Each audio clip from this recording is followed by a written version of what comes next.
Hey, how are you? So obviously, there's a thing going on at the moment with this occupied territories bill, which is a bill being proposed that would sort of sanction trade with Israel, amongst other things, and certain aspects of it, i.e., specifically, I think the trade elements of said proposal are being refuted or they won't be signed off on by certain members of the Dáil. And I mean, obviously, back in the day, that's how the apartheid regime in South Africa was brought down because it became difficult for South Africa, financially speaking, and also it became difficult for people, for South Africans who would be wanting to travel abroad, and people would be like, "Oh no, we don't truck with you, cunts," you know.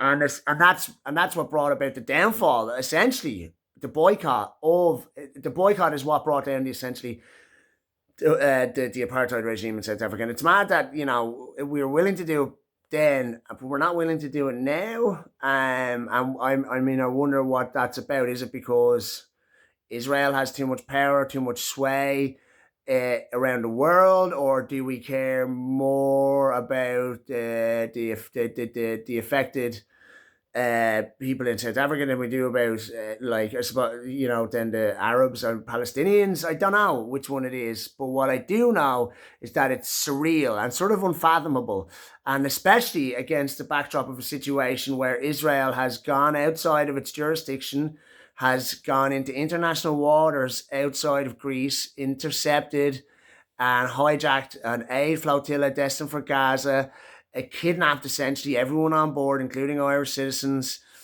brought them back to a prison in Israel, paraded them around on TV. Ben Gavir's, gleefully psychopathic, going, "Look at them, they're not so proud now, are they?" There are accounts that they were brutalized and tortured and even raped and sexually assaulted. Some of those reports are being provided to us via our own president's sister, who was one of the victims of this situation. It's just, you couldn't write it.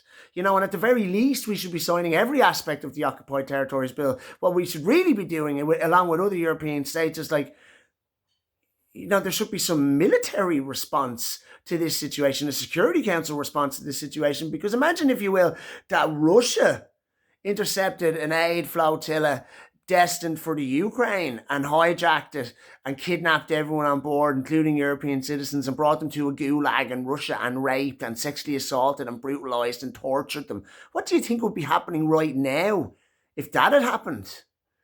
If it was China who intercepted an aid flotilla headed for Venezuela or Iran and did the same thing, we'd be in the middle of a serious hot war. Not just one of these fucking stupid proxy things we have going on in the Ukraine and in the Middle East. A real hot war would be underway if the shoe was on the other foot, as it were.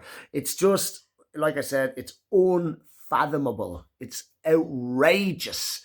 And when are we gonna be done with these cunts?